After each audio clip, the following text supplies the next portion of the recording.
there was a president called Nixon who had to leave the office because apparently, even though he was way ahead in the polls and had a seriously commanding lead, he was sending a couple of goofballs in to spy on the Democrats. Can you talk about what actually happened, and was the CIA involved there?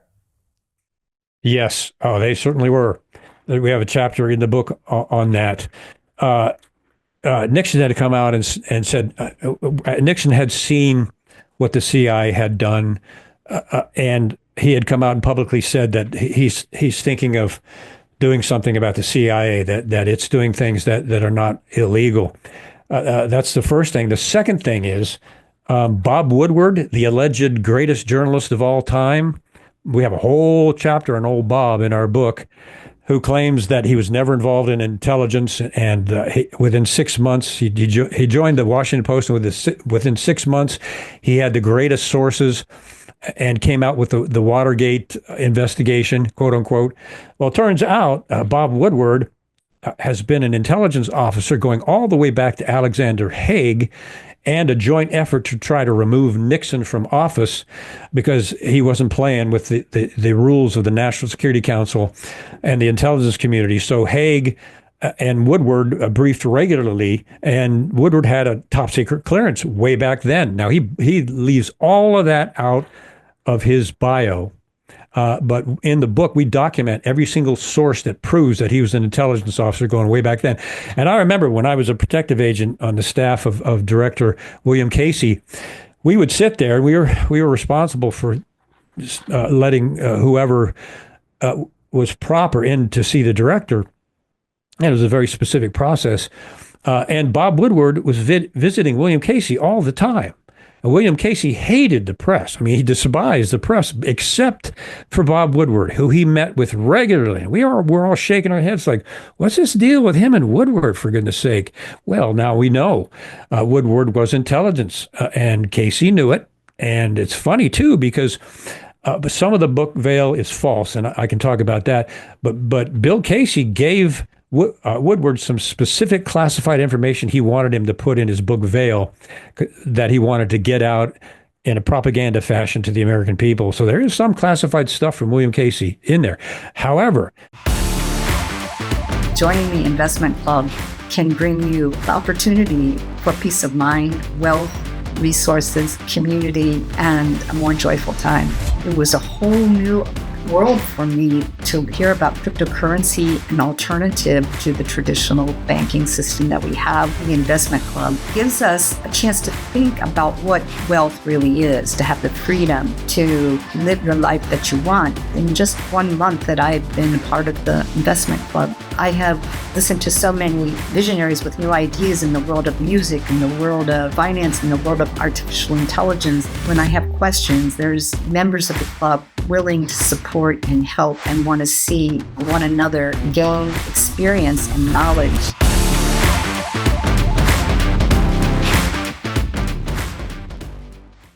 Woodward claims that he got into Georgetown University Hospital when Bill Casey was on his deathbed from terminal brain cancer, which did indeed happen. I was there. I saw the tumor and the CTs and everything. So they didn't whisk him off to some island secretly, as some people have said. But Woodward claims in the book Veil, Secret Wars of the CIA, that he was able to get into Casey's hotel room, and Casey admitted his role in Iran-Contra. Complete fabrication. What Woodward didn't bank on was me coming out, having my cover rolled back, being a whistleblower, and being able to talk about this stuff. Bob Woodward tried to get in to see Casey, but we caught him and gracefully showed him the exit, and he never came back. Not only that, the tumor had affected the part of his brain that controls speech, and he couldn't even talk. It is a complete fabrication in his book, and there are other books that he's written. What he'll do is he'll fabricate something really attention-getting, and then he'll put some real stuff in the book, kind of pack it around it. That's a classic design of deception. You've got 80% truth and 20% lie. And that's, in my humble opinion, that's what Bob Woodward does. But I can tell you, he never got in that room. I was there. It's a bold-faced lie. Even William Casey's wife, Sophia, who we were close to, said he never got in there, and she was with him all the time. We have a whole chapter on him. and the effort to try to remove Richard Nixon from the presidency. And it involved Bob Woodward, who briefed Alexander Haig regularly.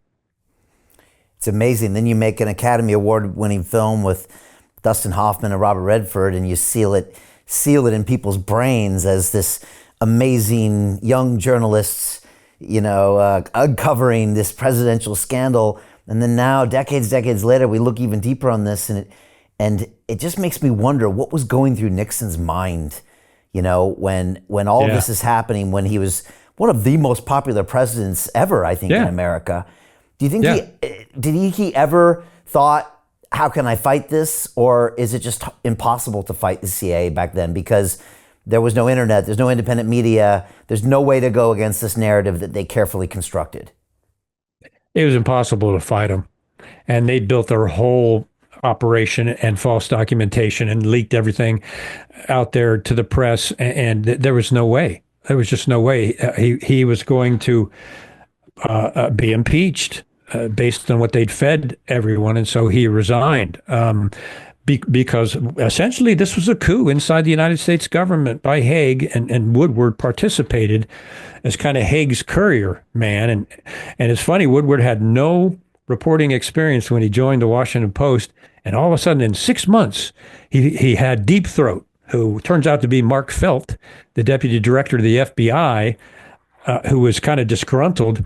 So within 6 months, Woodward had access to all these top sources in the FBI and intelligence community connections, and Mark Felt became Deep Throat to Woodward, who later on would admit that's who it was. It's clearly who it was.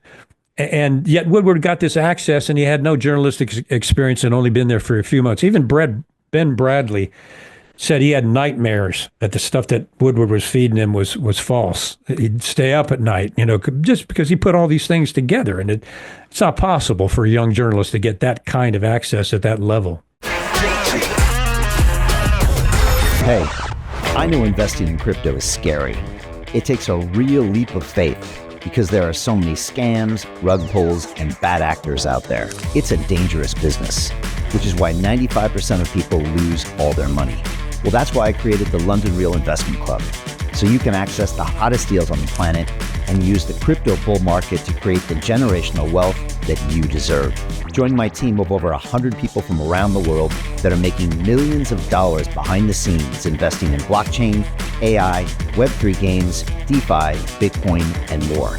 Don't miss out. Click the link below to book a call with one of my team now.